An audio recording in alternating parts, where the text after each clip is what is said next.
This week on Timbers in 30 is goalkeeper Jake Gleeson. Jake, 2 wins, 2 matches. It's been fun to watch from our perspective, the outside perspective. The team looks confident, like they're rolling. Inside the locker room, what's it like? What's the feeling amongst the team right now? Yeah, obviously the boys are buzzing. To go 2-0, it's big. You know, puts a marker down at the start of the season, where a couple of seasons before we might have had a slow start. So to put points in the bank early and hopefully keep this going will be big, especially later on in the season. It's the first preseason coming in where you're front of the line in the goalkeeping role. How's that different for pressure when you compare it to other seasons where maybe you're second or maybe even third?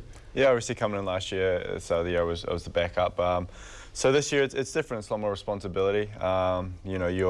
You're the #1 guy. You're the leader out there, so you have to kind of step into that role, which I'm trying to do, and we'll progress to do throughout the season.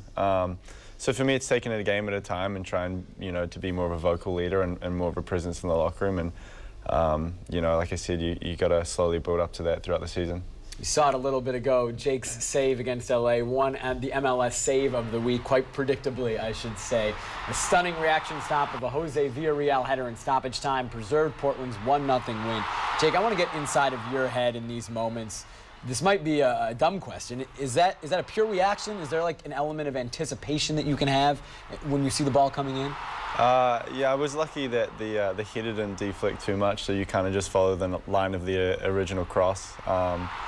But yeah, I'm not really thinking too much, to be honest. I'm kind of just hoping for the best, and hopefully it's close enough where I can get a hand to it.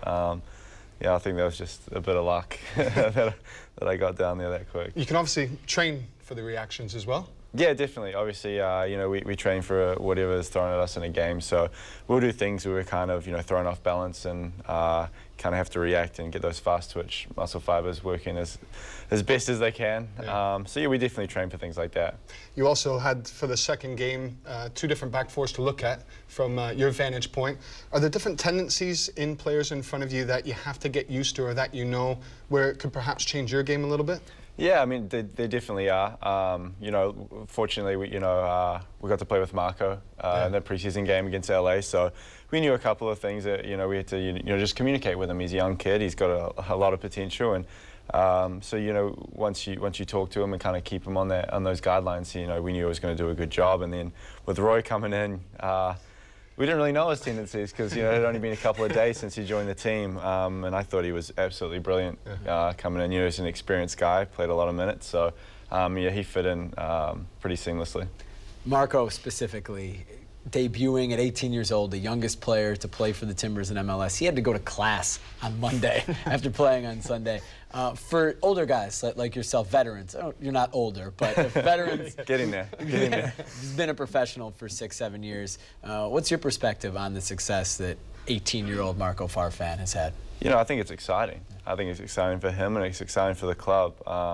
He's a kid who's been with the academy. It just shows the academy is doing good things to produce a player like him. So I'm excited for him. I think his potential is pretty high. I think if he keeps working and keeps progressing the way he has, even since I first started playing with him, a couple of years ago, he's really, jumped up leaps and bounds. So I'm excited to see what he can do. He's got a lot of tools and a lot of gifts, and like I said, if he keeps his head down, keeps working hard, I'm sure he'll keep progressing. You're not old, but you could be considered a veteran. Do you feel like that in the locker room? Yeah, I mean, I've been here a while. Yeah. I moved here when I was quite young, so yeah, obviously I'm 26 now, which is not considered that old for a goalie, although my body may feel different. Yeah, definitely, I've been here a while, so it's a locker room I'm familiar with, and it's definitely a league I'm familiar with, and so it's yeah, I guess you could say I'm slightly on that side. Big match for Jake and the Timbers on Saturday. Very early, but this is a battle of the top 2 teams in the West, the Timbers and the Houston Dynamo. San Jose, the 3rd team in the West that has started the season with 2 wins. Out east, the New York Red Bulls have done it too, but the Timbers, with the best goal differential, technically in first place in the entire league right now. The Timbers on a top-of-the-table matchup with the Houston Dynamo is our Advocare training report.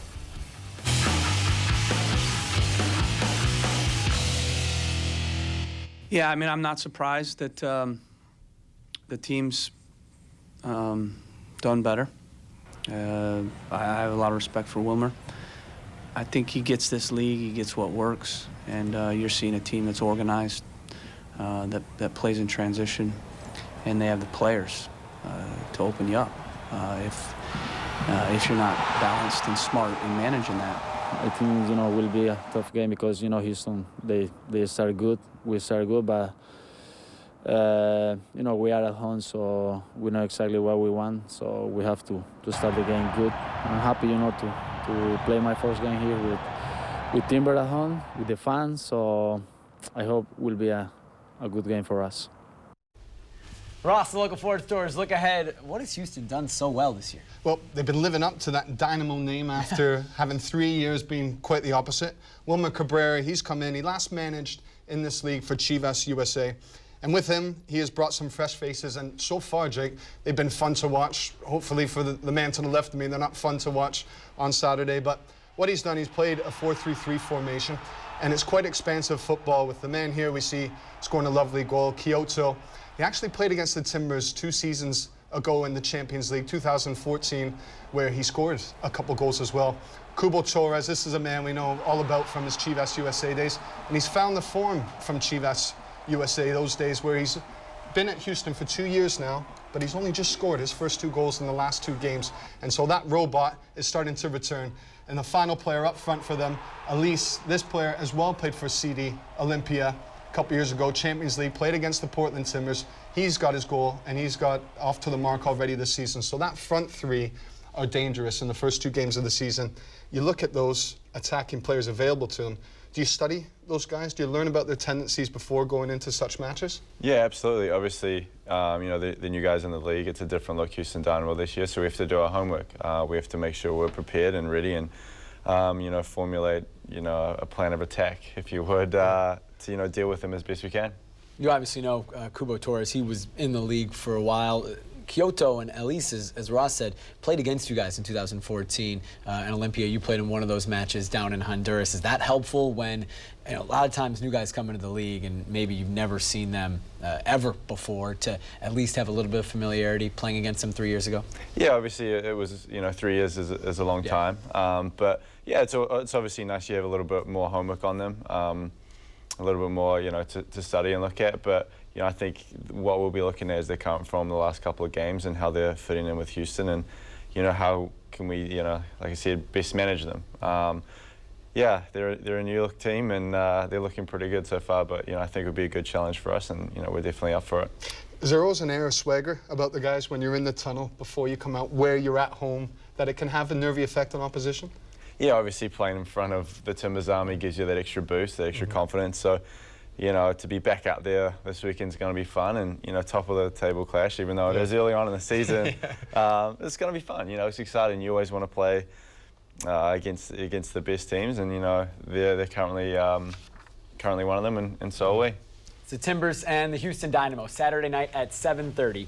Ross and I will have the call on the TV side on Root Sports. You can also listen to the match on the radio at 102.9 750 The Game.